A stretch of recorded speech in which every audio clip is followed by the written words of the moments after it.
दुनिया के वॾे में वॾो शाइर शाह अब्दुल लतीफ़ भिटाई जो 340 जन्म ॾियारो सिंध कल्चर फोरम पारां सिंध प्रेस क्लब मेहर जी ऑफिस में मल्हायो वियो।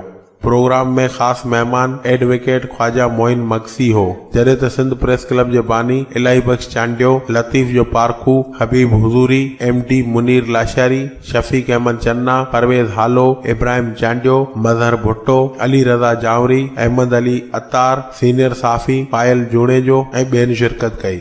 उन मौके ते मुक़ररीन चयो त शाह लतीफ़ भिटाई अमन, इत्तेहाद ऐं ॿधी जो पैगाम ॾिनो आहे। हिन रुगो सिंध लाइ न पर जहान लाइ सुकार जूं दुआऊं घुरियूं आहिनि। हिन हर तबके जी नुमाइंदगी करे खेनि बेदारी जो सबक ऐं सुजागी जो दर्स ॾिनो आहे। हिननि चयो त भिटाई जो पैगाम आम करण जी ज़रूरत आहे। हर सिंधी खे सही तलफ़ुज़ ऐं अंदाज़ सां लतीफ़ जा बेत यादि करणु घुरिजनि। हिननि चयो त रुगो शाह अब्दुल लतीफ़ भिटाई जो उर्स न पर सालगिरह बि सरकारी सतह ते मल्हाइणु घुरिजे। उन मौके ते शाह अब्दुल लतीफ़ भिटाई रहमतुल्लाह अलैह जी 340 सालगिरह जो केक पिणु काटियो वियो ऐं हिक ॿिए खे मुबारकूं ॾिनियूं वयूं ऐं शाह लतीफ़ सां मुहबत ऐं अक़ीदत जो इज़हार कंदे नारा हया विया।